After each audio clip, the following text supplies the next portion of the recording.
Percy and Duck like working at the harbor by the sea.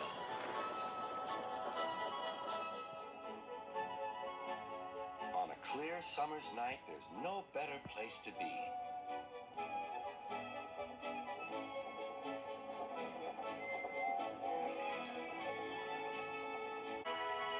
The big ships bring passengers.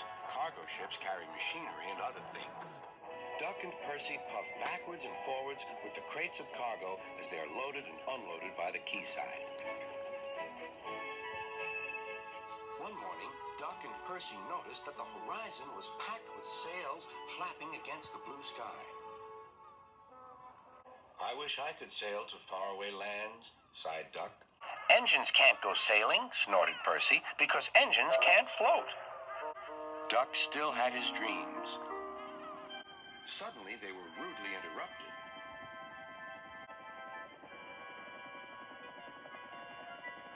Wakey, wakey, hovered Harold. I'm looking at the boats, replied Duck. That's the regatta. Lots of boats, lots of races. Great fun. I hover around in case I'm needed. Do you go to the horizon? Asked Duck. Yes, and beyond. I didn't know there was a beyond, whispered Percy. Do you go to other places at sea? Continued Duck. Certainly. I can land on ships, you know. Anywhere, anytime. Goodbye. Duck sighed. He went on talking about the regatta all day. Percy lost patience. Well, Duck, I'd rather have my wheels on solid ground. Our rails can take us to all the places we could ever wish to see. That's an emergency, called Duck's driver. I'll check with the harbor master. He returned with bad news. A man taking part in the regatta has hurt his hand. We're to take him to the hospital at the next station. Harold's bringing him now. Come on.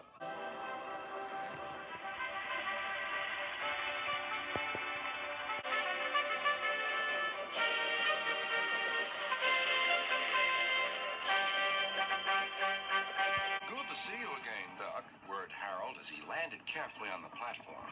The man was gently helped to safety. My job is to stay at sea in case of other emergencies. Otherwise, I would take this gentleman to hospital myself. Must fly. Goodbye.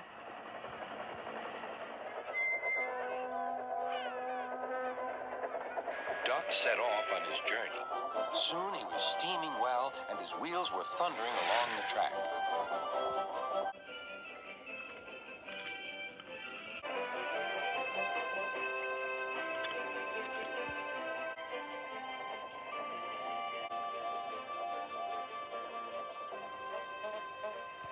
When they reached the station, the man thanked everyone, and Bertie got ready to take him to the hospital. You look splendid flying along the line, Duck, glowed Bertie. No wonder they call you Great Western. Thank you, Bertie.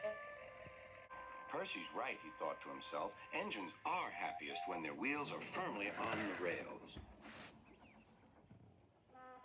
That night, Percy and Duck stayed a little longer at the quay. The air was warm and the sea calm. There's a shooting star, said Duck.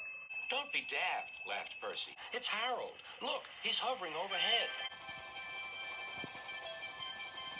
Something fluttered down towards Duck. His driver caught it. It's a flag from the regatta. Harold's giving it to you as a present, Duck. That was kind of Harold, whispered Duck. He may have whirly arms instead of wheels, but he seems to understand just what an engine needs. Duck still wonders about the lands beyond the horizon, but I think he knows that sometimes the best travels are those we can only dream about. Don't you?